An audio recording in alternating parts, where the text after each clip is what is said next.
సంపూర్ణ కార్తీక మహాపురాణము 21వ రోజు పారాయణం. ఏకాదశాధ్యాయము.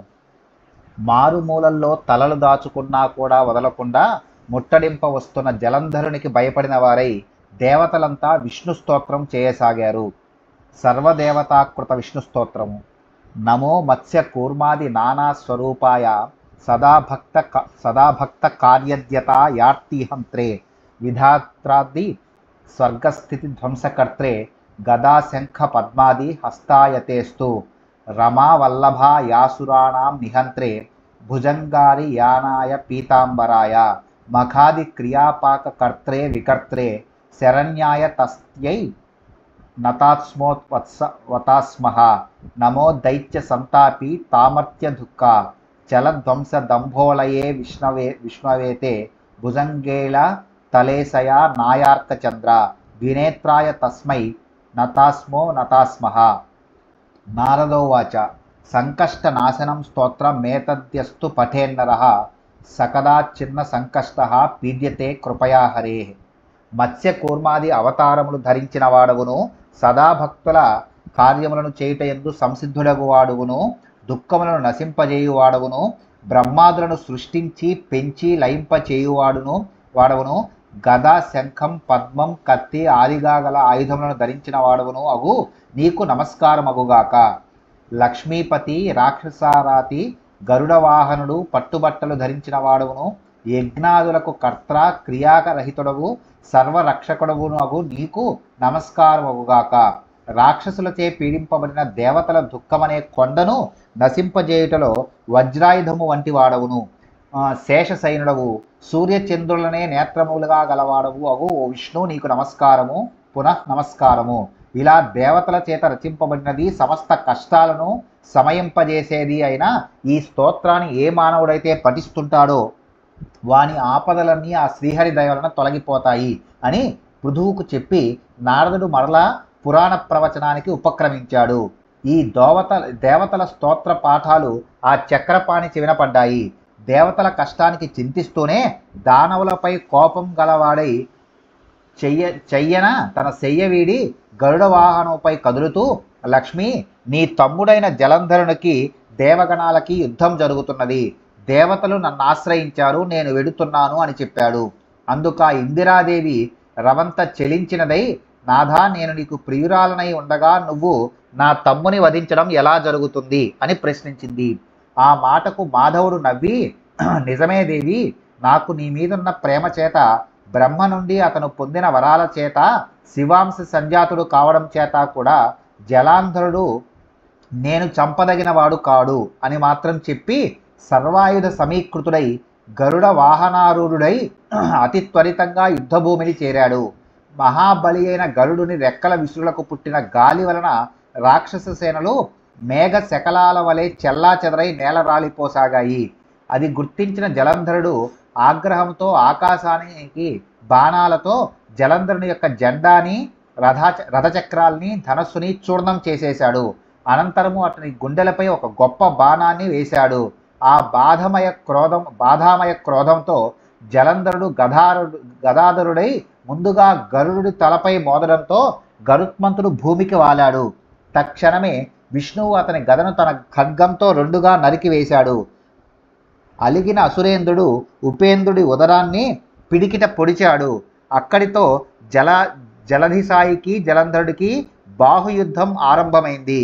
ఆ భుజస్ఫాలనలకు, ముష్టిఘాతాలకు, జానువుల తాకిళ్ళకి భూమి మొత్తం ధ్వనిమయమైపోసాగింది. భయావహమైన ఆ మనోహర కలహంలో జలంధరుని బలపరాక్రమలకు సంతుష్టుడైన సంకర్ణనుడు, నీ పరాక్రమము నన్ను ముగ్ధుని చేసింది, ఏదైనా వరం కోరుకో అన్నాడు. విష్ణువు అలా అనగానే జలంధరుడు చేతులు జోడించి, బావా రమారమణ, నీవు నా యందు నిజంగా ప్రసన్నుడవే అయితే నా అక్కగారైన లక్ష్మీదేవితోనూ నీ సమస్త వైష్ణవ గణాలతో సహా తక్షణమే వచ్చి నా ఇంట కొలువుండి పొమ్మని కోరాడు. తానిచ్చిన మాట ప్రకారము తార్క్ష్యవాహనుడు తక్షణమే దానవ మందిరానికి తరలి వెళ్ళాడు. సమస్త దైవస్థానాల్లోనూ రాక్షసులను ప్రతిష్ఠించాడు జలంధరుడు. దేవ సిద్ధ గంధర్వాదులందరి వద్ద ఉన్న రత్న సముదాయాన్నంతటినీ స్వాధీనపరుచుకున్నాడు. వాళ్ళందరినీ తన పట్టణంలో పడి ఉండేటట్లుగా చేసుకొని తాను త్రిలోక ప్రభుత్వాన్ని నెరపసాగాడు. ఓ పృథు చక్రవర్తి, ఆ విధంగా జలంధరుడు లక్ష్మీనారాయణులను తన ఇంట కొలువుంచుకొని భూలోకమంతటినీ ఏకఛత్రాధిపత్యంగా ఏలుతుండగా విష్ణు సేవా నిమిత్తంగానే నారదుడు ఒకసారి ఆ జలంధరుని ఇంటికి వెళ్ళాడు.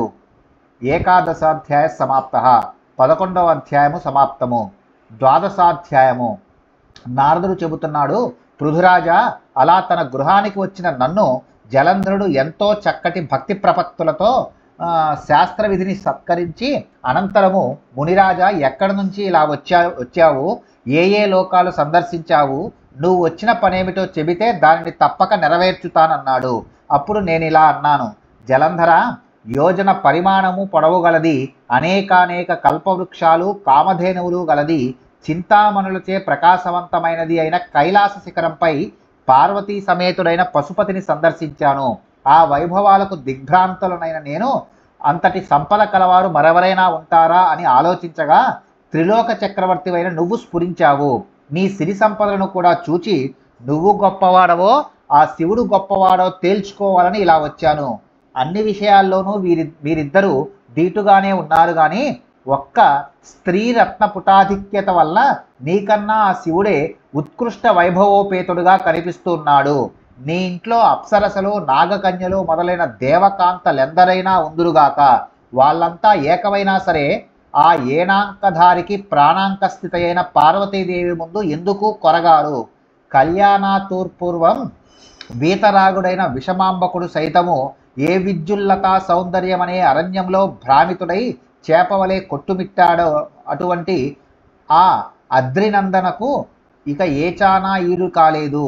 నిత్యము ఏ పార్వతీదేవినే పరిశీలిస్తూ ఆమె అందానికి సాటి తేవాలని నిశ్చయంతో బ్రహ్మదేవుడు అప్సరగణాన్ని సృష్టించాడో ఆ అప్సరసలు అందరూ ఏకమైనా సరే ఆ అమ్మవారి అందం ముందు దిగదుడిపేనని తెలుసుకో. నీకెన్ని సంపదలున్నప్పటికీ కూడా అటువంటి సాత్వీమని లేకపోవడం వలన ఐశ్వర్యవంతులలో నువ్వు శివునికి తర్వాత వానవే గాని ప్రథముడవి మాత్రం కావు. ఉపర్యుక్త విధంగా జలంధరునితో ఉటంకించి నా దారిన నేను వచ్చేశాను. అనంతరము పార్వతీ సౌందర్య ప్రలోభుడై జలంధరుడు మన్మథ జ్వరగ్రస్తుడయ్యాడు. కాముకులకు యుక్తాయుక్త విచక్షణలు ఉండవు కదా, అందువల్ల విష్ణుమాయా మోహితుడైన ఆ జలంధరుడు సింహికానందనుడైన రాహు అనేవాణ్ణి చంద్రశేఖరుని దగ్గరగా దూతగా పంపించాడు. శుక్లపక్షపు చంద్రునిలా తెల్లగా మెరిసిపోతుండే కైలాస పర్వతాలన్నీ తన యొక్క కారు నలుపు దేహకాంతులు సోకి నల్లబడుతూ ఉండగా రాహు కైలాసాన్ని చేరి తన రాకను నందీశ్వరుని ద్వారా నటరాజుకు కబురు పెట్టాడు. ఏం పని మీద వచ్చావు అన్నట్లు కనుబొమ్మల కదలికలతోనే ప్రశ్నించాడు శివుడు.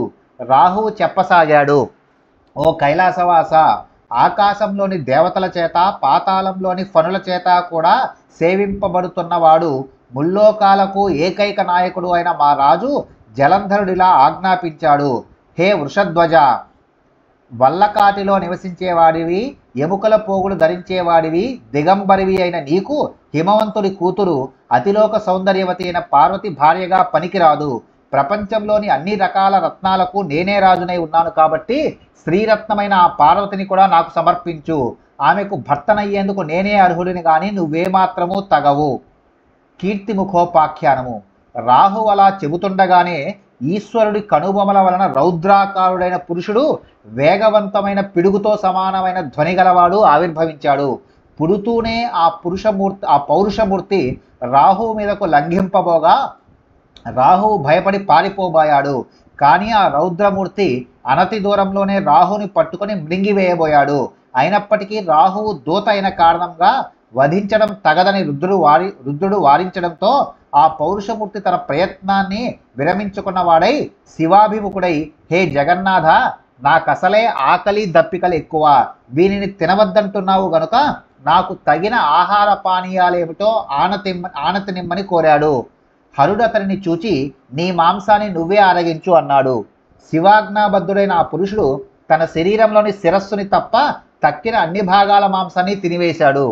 శిరస్సొక్కటే మిగిలిన ఆ మహాపురుషుని పట్ల కృపాలుడైన కంఠేకాలుడు, నీ భయంకర కృత్యానికి సంతుష్టుడనైనాను, ఇక నుంచి నువ్వు కీర్తిముఖ సంజ్ఞతో విరాజిల్లుమని ఆశీర్వదించాడు.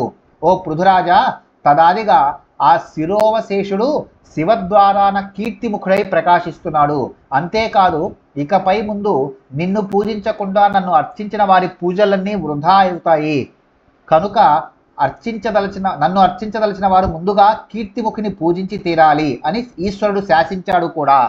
అలా కీర్తిముఖగ్రస్తుడు కాబోయిన రాహువును శివుడు బర్భర స్థలమునందు విముక్తుడిని చేయడం వలన తదాదిగా రాహువు బర్భర నామధేయంతో ప్రసిద్ధి చెందాడు. ఆ మీదట రాహువు తనకది పునర్జన్మగా భావించి భయ విముక్తుడై జలంధరుని దగ్గరకు వెళ్ళి జరిగిందంతా పొల్లుపోకుండా చెప్పాడు. 12వ అధ్యాయము సమాప్తము. 21వ నాటి పారాయణము సమాప్తము.